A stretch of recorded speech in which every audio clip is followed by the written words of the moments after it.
What is up, everyone? So we finally have an event right now where we fight against Banquet Guy, but previously I mentioned we don't know if Feral Sagat actually works on bosses, right? Well, now we finally know that his C2 actually does work on bosses, so it's really good C2 now. So now your choices for a really good support C2 is going to be either Action Guy or Feral Sagat, and Feral Sagat's already like really good now for like chapters and like Supreme Fist. So like he's actually pretty good character overall, I think, now, even though he was totally garbage when he first came out, but he's pretty good. And like I said earlier, that if Feral Sagat does work, then I will test Cowboy T-Hawk.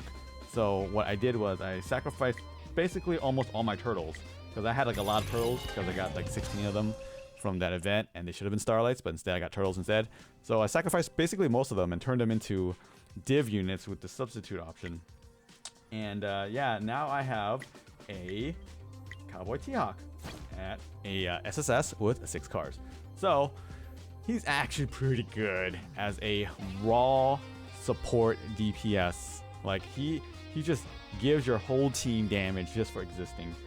So how I built him was I just made him without fighting spirit, because that basically makes it so that he gets stronger as time goes on, and we don't want him doing more damage to the boss, otherwise the boss just gets angrier and does way more damage to you. So what does this mean in the end? How does this change the meta? Like, so first I got works, like Cowboy T-Hawk, like whatever, right? Like, does this actually change any of the teams? Well, I've already been using Royal Balrog in my bossing teams already. So for this boss right here,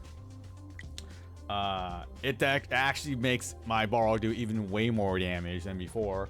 Like, my Balrog was already kind of even-ish with my Turtles team before. Now it's just way better than my Turtles team, right? And I don't know. I don't think I'm doing my Turtles team wrong. I think my Turtles. Well, I mean, it shouldn't be. It can sometimes be trendy Ryu for like the C1 or Donatello for C1. But you know, honestly, Donatello should probably be on your team 1 assist, right? Because Donatello is such a good assist for your best team, right? And that's how you usually play this game, right? You stack all your heavy stuff, all your best EXs, your best supports on your one team, and then your next best stuff on your second team, right? Which usually is Turtles, right? But my second best team is actually Balrog, okay? And you look at this team, right? It looks really janky, right? Like, I mean, that Taoist Gen is like kind of used, right? Like, he's been used before, but like you got Feral Sagat, you got Cowboy T-Hawk, and you got Royal Balrog. Like, pretty sure like not a lot of people have these units, right? Royal Balrog, no one really pulled. Cowboy T-Hawk, no one believed in. Feral Sagat, definitely no one pulled, but they probably pulled him because he was half off, right? So how do we run this team? And as you can tell here, this is how it compares to like the rest of my teams, right? Like my main team does about like 9.5 billion. My second best does almost 4, and my Turtles does 2.4, and my very expensive Bison JP team does 800 million, which is hilarious that the cheapest team actually does the most, which is this one right here. The number 1 team is actually the cheapest. The only thing it really costs is an SS Donatello, an SS Virgil, they're all at Trip Force, by the way, and a Flame Chun-Li, which actually costs money. So like it's really hilarious that the cheapest team does the most amount of damage by far compared to everyone else. But enough of that. So how does this team actually work? What is the cycle or the combo order of this team? Because this is not straightforward. It's not like any other team where it's like you do like Super, C1, C2, C3, same thing. No. For Balrog, it's very different, right? So I've had 3 teams set up, okay? So basically, there is a mandatory of 3 things you need in this team, okay? And it is, let me just try and pull it up right now. It is, you need a Feral Sagat, you need a Cowboy T-Hawk, and you need a Royal Balrog. Well, you need a Royal Balrog, period, okay? And you don't need Feral Sagat. I guess you could substitute him with Action Guy, like just, let me just erase some of these really fast and get rid of him. You could kind of do something like this. Whoa. You could kind of do something like this. If he has 6 cards, then FS20, okay?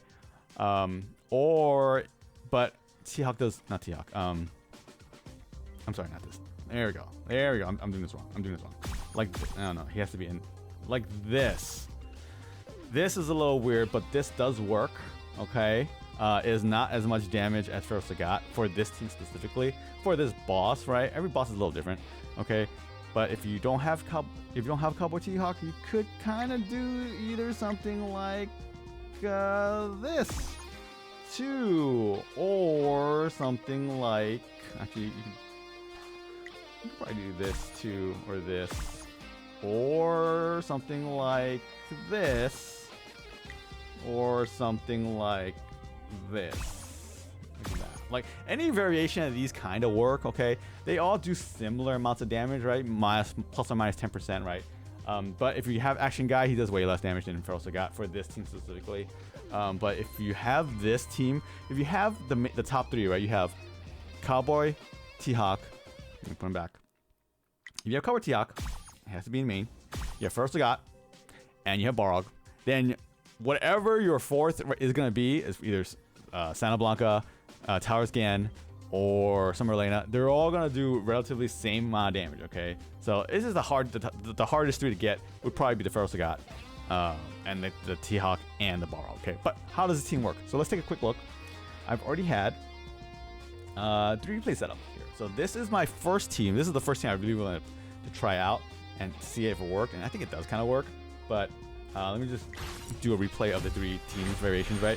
So what you do here, right, basically, you know, you sit there, you don't do anything, right? You have Balrog's EX, right, because you don't want to waste a super charging Bravado, right, which is C1. Okay, so I basically use 1 EX so far, so 1 Bravado.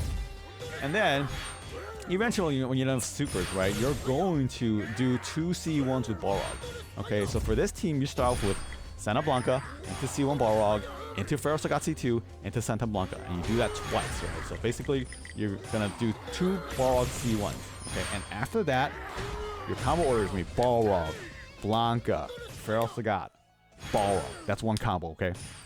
And you're gonna keep doing that on repeat, okay? And time your pizzas and your EX Virgils so you don't die, because every single combo Balrog does, it hurts a lot, okay? And which is why I have double EX invulnerability on this team, right? So, I mean, you don't really need EXs that do more damage. You just want to stay long enough so you do 1 more hit, because those hits really, really hurt, okay? And each turn you stay alive for each hit, it does a lot of damage, right? So, how much was that? I didn't see how much that was. Oh boy, I should have paused it. That was, can I play this again? That was,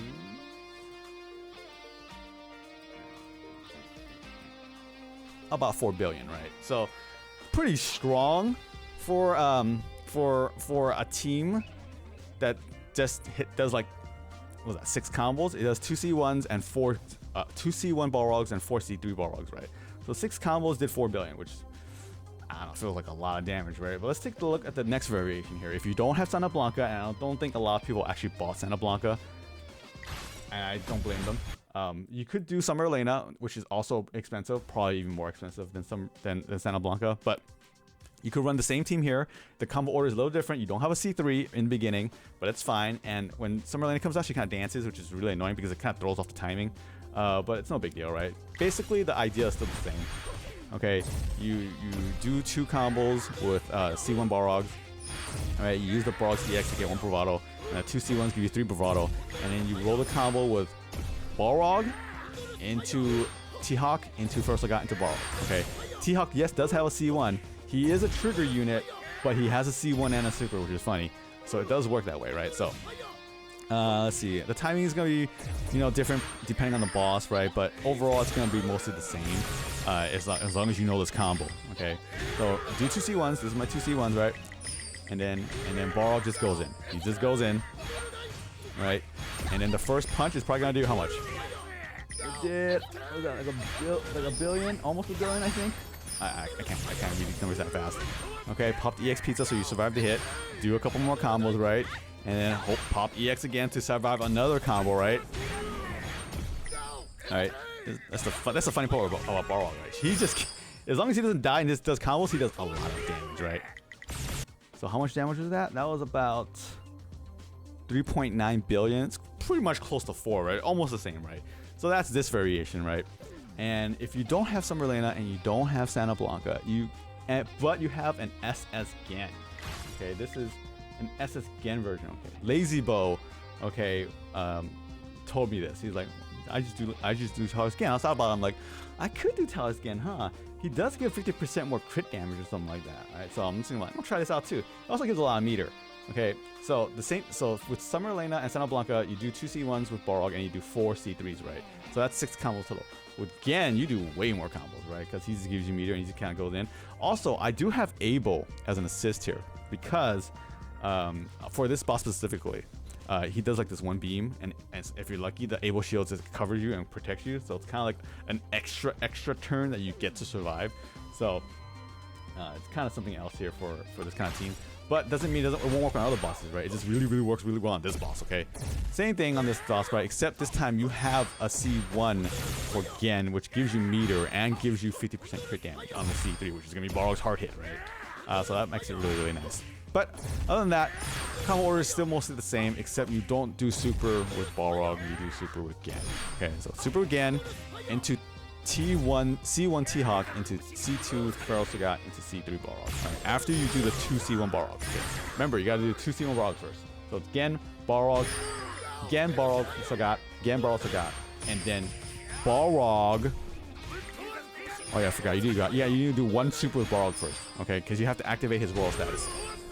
Other than that, activate his royal status, and then continue with the Gen, T-Hawk, Feral Sagat, Balrog. It is kind of confusing. I think I'm confusing myself right now, actually. But still, right? I think I get the shields right here. Shields? Yeah, I got the shields. Good old Abel safety there. All right, so I get 1 extra combo there. And then I get to EX Virgil, so I get another combo. And then, because I live there, I get another combo. So I think I got actually 3 extra combos here, right? So how much damage is this? This was about... I think I did more than that. 4.1. There we go. 4.1. Look at that. Look at that. On the last split second, I got 4.1. So yeah, all those 3 teams do relatively the same amount of damage.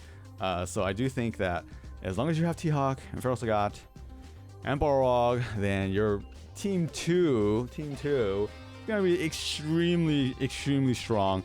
It's gonna make it really hard for like the next guy to catch up as long as you have Flame Chun-Li, right?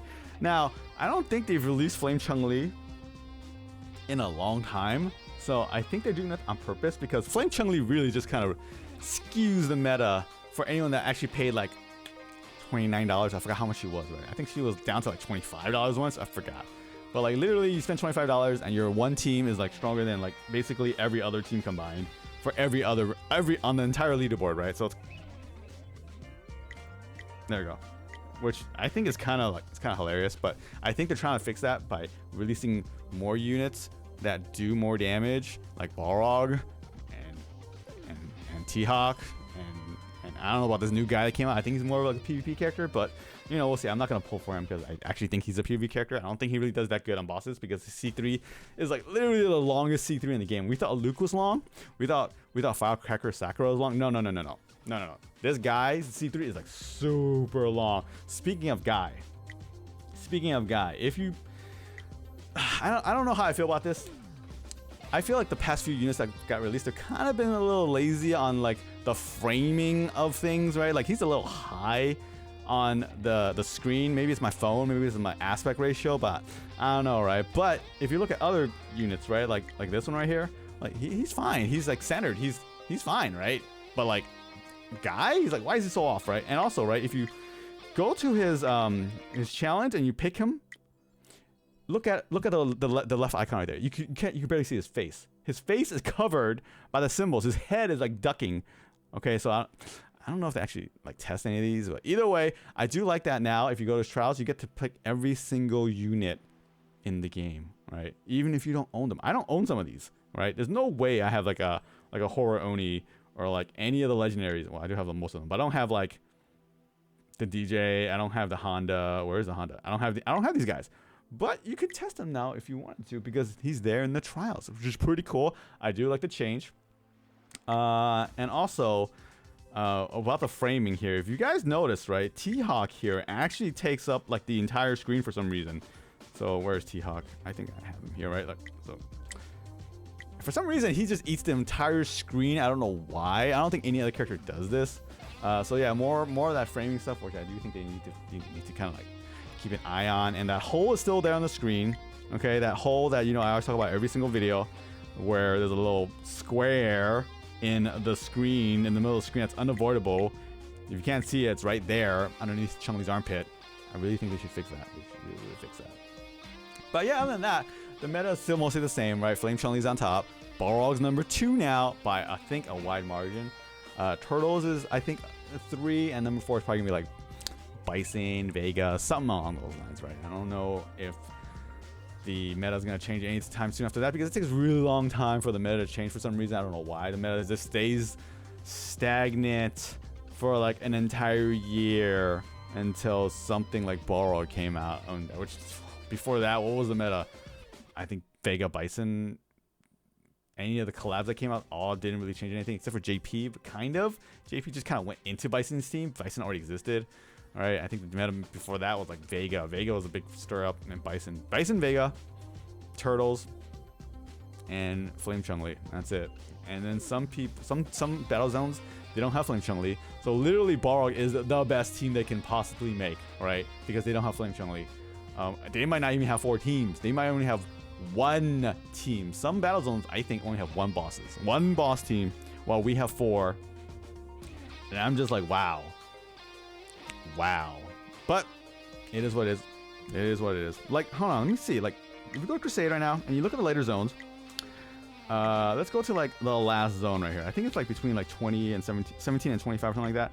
They only get 2 bosses. I get 3. Our battle zones get 3 bosses, right? So I'm really wondering how many bosses they get during the events. I really hope they get like 4 or 3 or at least more than 1, right? Because I remember when I started playing this game, we only got 1 boss. And then slowly it went 2, and it went 3, and then I remember Effigy we got 4, or was it 4, I think, right? And then we rolled back to 3, and then we went back to 4. I'm like, okay, what's going on here? Why do they keep flip-flopping like this? But oh well, I do like get 4 because I have a lot of teams now. But I wouldn't mind if it goes back to 3. I wouldn't mind if it goes to 2, really, because I feel like it's really annoying that you can't save between boss fights, and like if you mess up on the second fight, you have to restart the first fight, and there's so much RNG in this game that it gets really, really frustrating. Okay, I'm just ranting, guys. That's the new meta, which is not really a new meta, but it is a cool change. Feral Sagat works, Tiaka's insane, and have a good night.